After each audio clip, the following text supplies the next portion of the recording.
Hello everyone. This video contains a short story about the adventures of a fictitious young Anglo-Saxon warrior named Athelstan. It is written in both modern and Old English.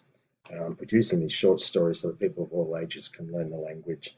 I'm trying to stick to reasonably simple language, but language that's enough to express situations, to tell a story, so not too simple.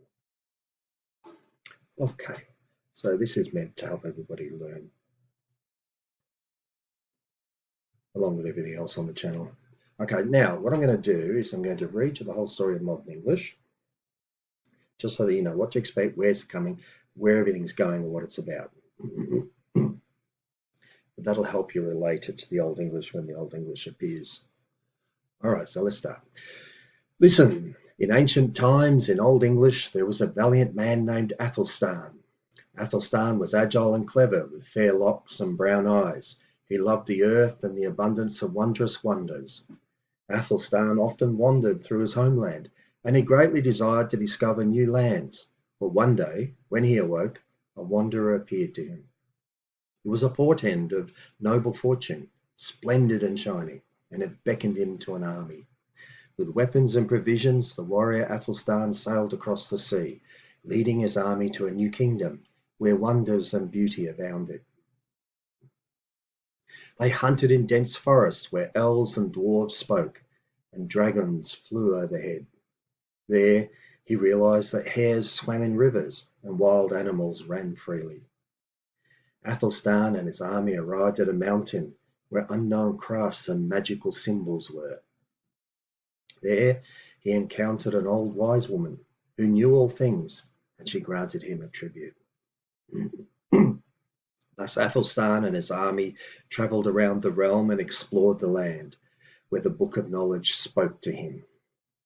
He learned about sunrises and the folk of different tribes, about forests and seal herds. Then the warrior was joyful and filled with glee. When Athelstan and his army returned home, they had witnessed the greatest wonders and brought abundant treasures.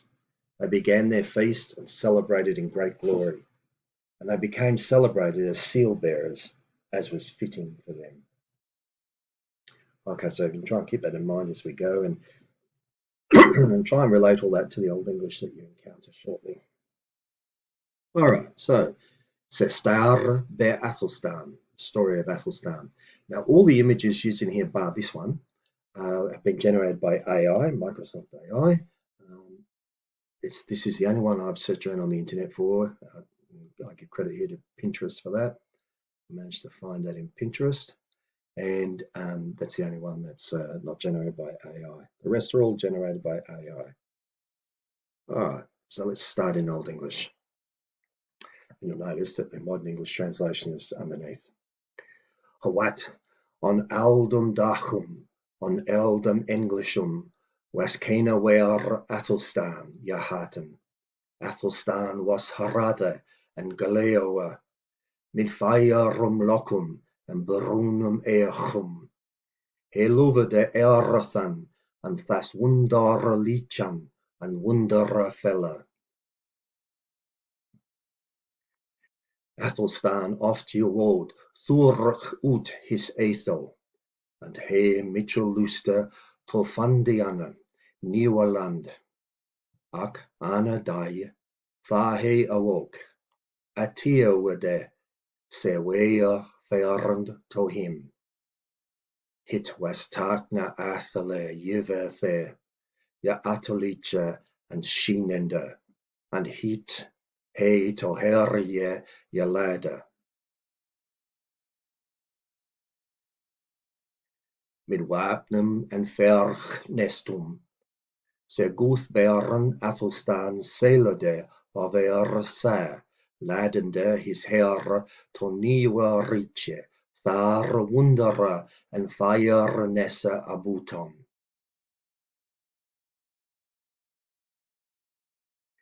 Hier huntedon on juthuliche woede, thar ulve en de werches spreken, en drachen vluchen uwe werde. Thar he on caneo thaharen on swommen, and world deor verrelich runnen.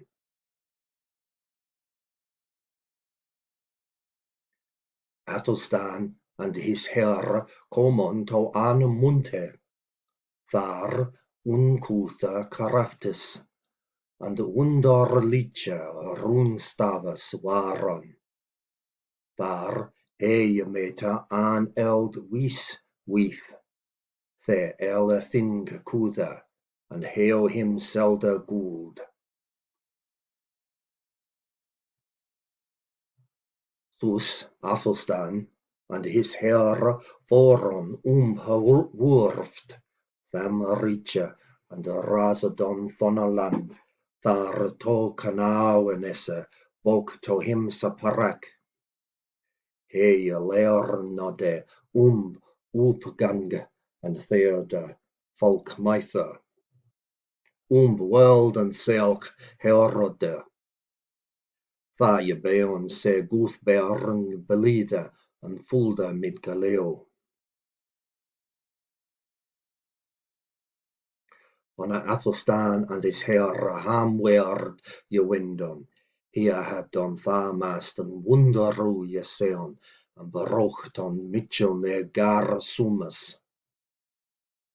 Hier on gunnen hier ferme, and je koedadon on Mitchell ne wuldor, en hier waaron je feared, so wa in seil berend, so wa him je daven waaron.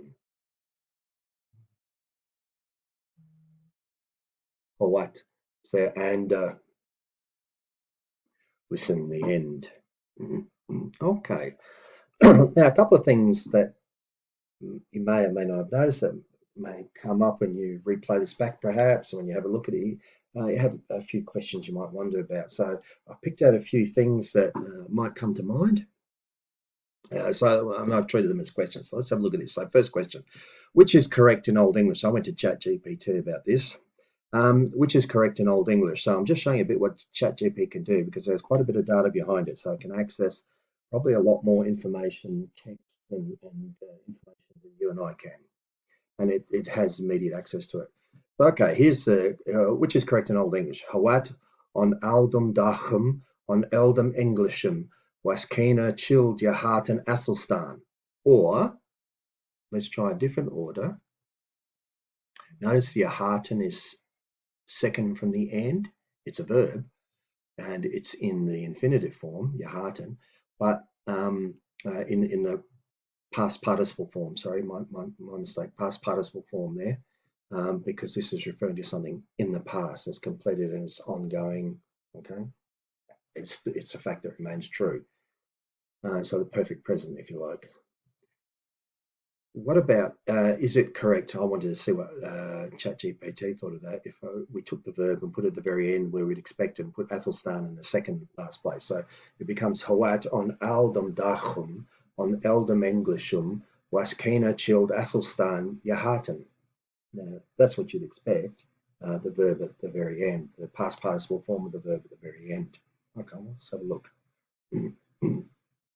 Okay, so it says ChatGPT says both versions are correct in Old English.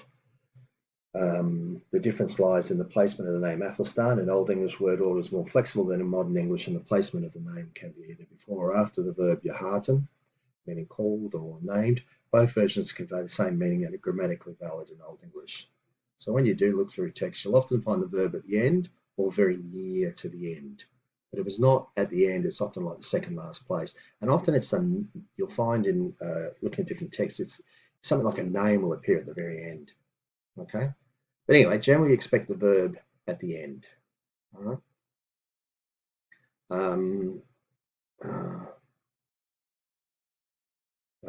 Yeah, okay, so that's okay. I'll leave that there. I think we'll move on. I won't get into that. You can have a look at my playlist on word order, and that goes into why you expect the verb at the end and so on. Okay, question 2. Which is correct Old English usage? And he Mitchell Luster Tofandiana Niwaland, or he Mitchell Luster Niwaland Tofandiana. Okay, now in the word order series, video number 10 deals with this infinitive, accusative and infinitive, where the infinitive goes to the end, this Tofandiana. All right, the inflected infinitive goes to the end. Okay, well, let's see what ChatGPT says about that. In Old English, both versions are correct. Remember, ChatGPT has access to a lot more information than you and I do, many more text sources and so on. So it's speaking after looking at all of those sources. Okay. Both versions are correct and convey the same meaning. The placement of Tol Fundiana Niwa Land to discover new lands after Mitchell Luster, greatly desired, is a common structure in Old English prose. On the other hand, moving Niwa Land to immediately follow Mitchell Luster is also a valid word order. Okay, so both of these sentences are grammatically correct in Old English. And he, Mitchell Luster, Tol Fundiana Niwa Land, and he, Mitchell Luster, Niwa Land, Tol Fundiana. Okay, so don't get too tied up in having this, the inflected infinitive at the very end. It can be near the end as well, and you're still conveying the same meaning. At least in the opinion of ChatGPT. Now, it doesn't mean ChatGPT is always right. You must always check everything it produces. So when I do these translations, I do use ChatGPT, but I also go to my text, my sources, my knowledge, and I look. I don't just take what's given me, because sometimes I get given wrong words. Okay, so I'm always checking things.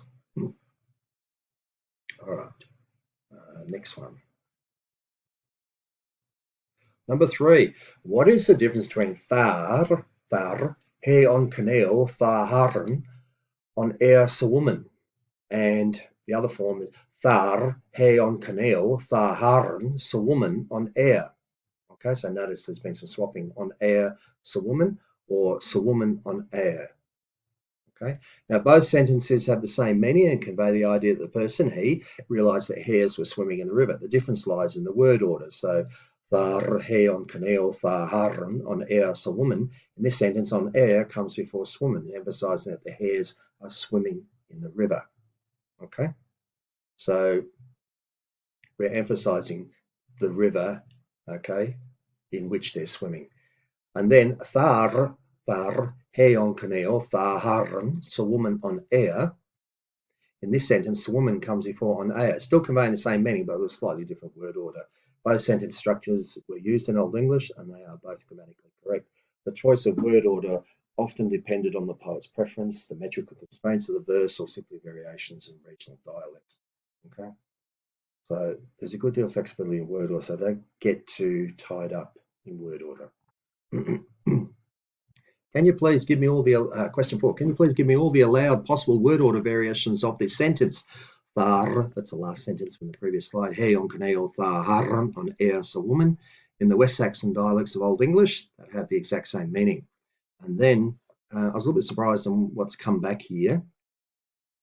I was a bit surprised. So ChatGPT says certainly. That's very nice of it. In the West Saxon dialect of Old English, the following word order variations are allowed for the sentence. I'm not going to keep saying it again, all of which have the same meaning. So you can have thar, he on canal, thar haran, so woman on air, or you could have thar, comma, he on canal, on air, thar haran, so woman. Whoa. Okay. In the river, the hares swam, or swam in the river, the hares he realised there. And on air, so woman, and so on. So look at these different orders. These variations showcase the flexibility of word order in Old English, allowing for different arrangement of the words while still maintaining the same meaning. So it's probably a little bit more than I expected. I have to admit, when I saw it, I was a little bit surprised. Okay, but ChatGPT assures us they convey the same meaning. I think I tried a similar experiment in modern German, just tried different word orders, and I did get several possibilities as well. So that sort of helped confirm it a little bit. Okay, question 5. Maybe German speakers out there will know for sure. Question 5. Which is more correct? Thona Athelstan and his herr Hamwer Jewendon, or Thona Athelstan and his herr Hamwer Jewenda?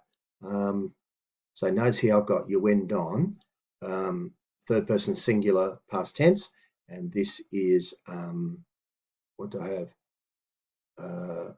And second person singular, I think that was. past tense. Or Thona Athelstan and his hair hamwer uwended, and that's the past participle. Three different uwendon, uwenda, that's second person past tense singular, third person past tense singular, it's he, they, and they, and so on, and he. And then this one here is a past participle. Okay, in Old English, all three versions are grammatically correct and they convey the same meaning in modern English. So all three there, even though they're in different tenses, they're all past tense. This one is the past participle. This one is third person singular. This is second person singular. Right? The difference lies in the tense of the verb uwenden, uwenda, and uwended. The choice of tense could depend on the context of the larger narrative or the preference of the author. All three forms are valid, and we use an Old English text. In modern English, they all translate to when Athelstan and his army returned home. Interesting, isn't it? So don't get too hung up when you're translating to modern English. Okay, question 6. Which is more correct? Here have don yeseon tha masten wunderu, or here have don tha masten wunderu yeseon. Ooh, see that what you'd expect. See, okay, here's a subject, and here's the verb, the conjugated verb, and then this second verb should go to the end. In normal, the expected word order would go to the very end in its inflected infinitive form. Okay, here you're saying at the very end. And the other possibility is here have don tha masten wunderu yeseon. Okay, and that is the past participle again. Now it's telling me in old ChatGPT reckons, in Old English, all three versions are grammatically correct and they convey the same meaning in modern English. So all three. Okay, the difference lies in the form of the verb yeseon or yeseon. In Old English, both yeseon and yeseon are used for the past participle of seon, to see. The choice of form could depend on the author's style, regional variations, or the metrical requirements of the verse. In modern English, they all translate to they had seen the greatest wonders. All right, so if you use the past participle form, because you're talking about something in the past that is still true in the present, it's something hasn't changed, it's a perfect present if you like, or you could use the inflected infinitive. Okay, and even here, the two verbs together, you don't expect that to be the case, but in translating it, you can still make sense of it. I'm not convinced it's correct Old English to have the two verbs there together. The second verb should really go to the end, but okay, it's possible. In terms of translating it to modern English, it's certainly possible anyway. Okay, what else we got? That's it. So job